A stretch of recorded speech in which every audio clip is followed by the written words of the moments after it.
Shout out to G-Man Boxing.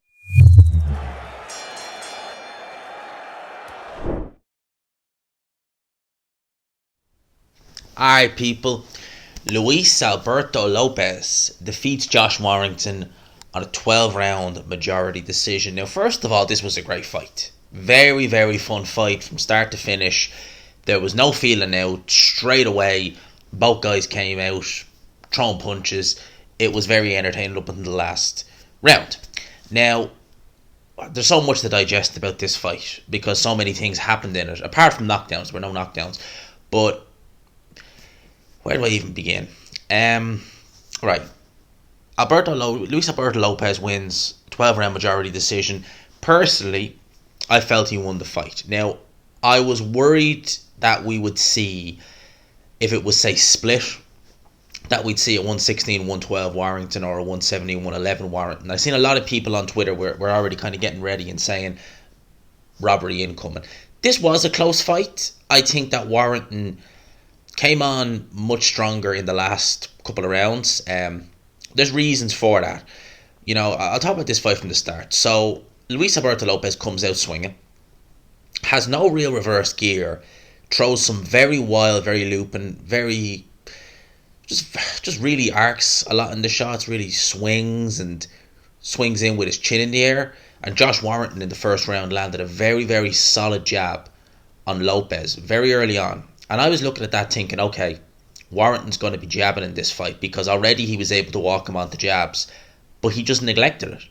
He hit him with one good jab in the first round, and you can probably count on one hand the amount of other times he used his jab. And the weird thing is, when Warrington used his jab, he had success. So it kind of was a head scratcher for me because it's like, you can land this jab on him. You can actually control Luis Alberto Lopez with the jab.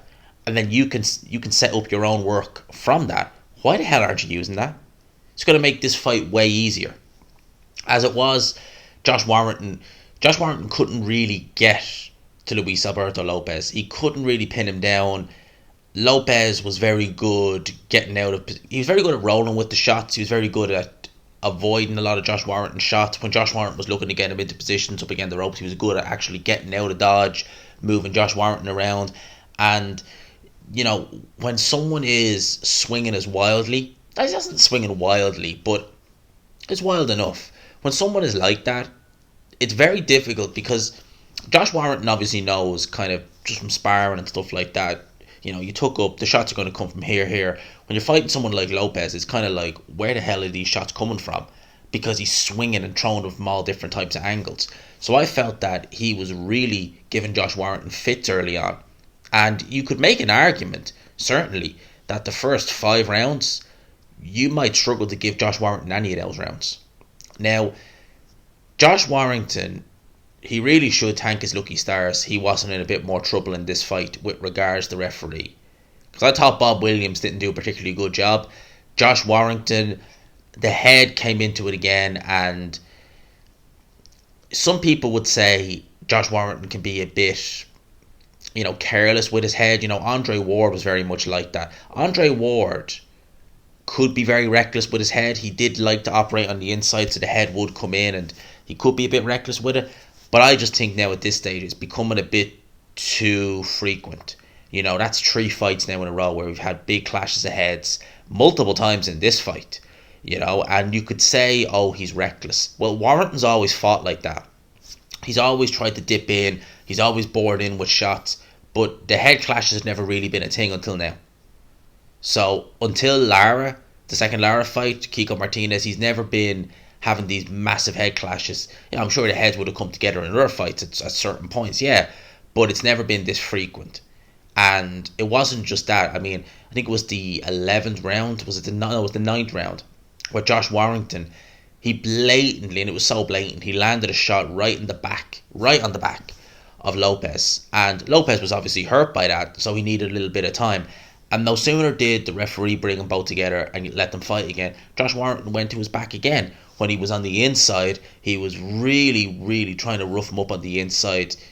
Excessive roughhouse tactics on the inside. When they were up close, the head was kind of going all over the place and going in there. And, Lopez was complaining a lot to the referee. from what I seen, it's justified. You know, Josh Warrington came back into this fight from the ninth round to the 12th. You could argue he won every round, with the exception being the 10th.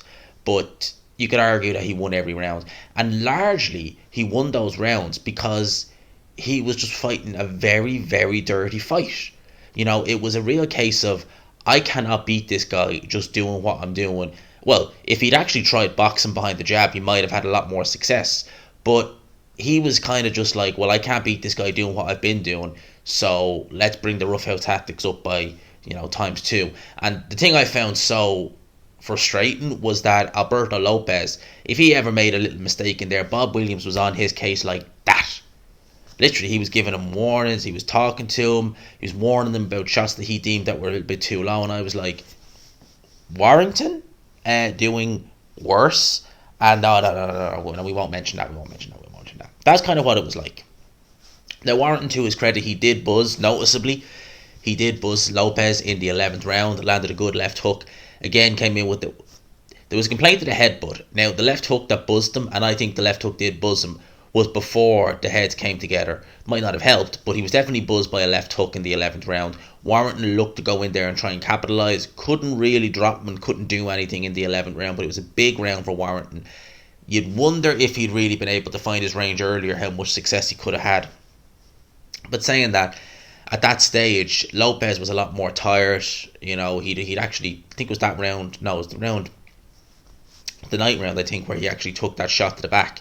So I'd say he was feeling it by then, so hence the reason probably why he got caught with it.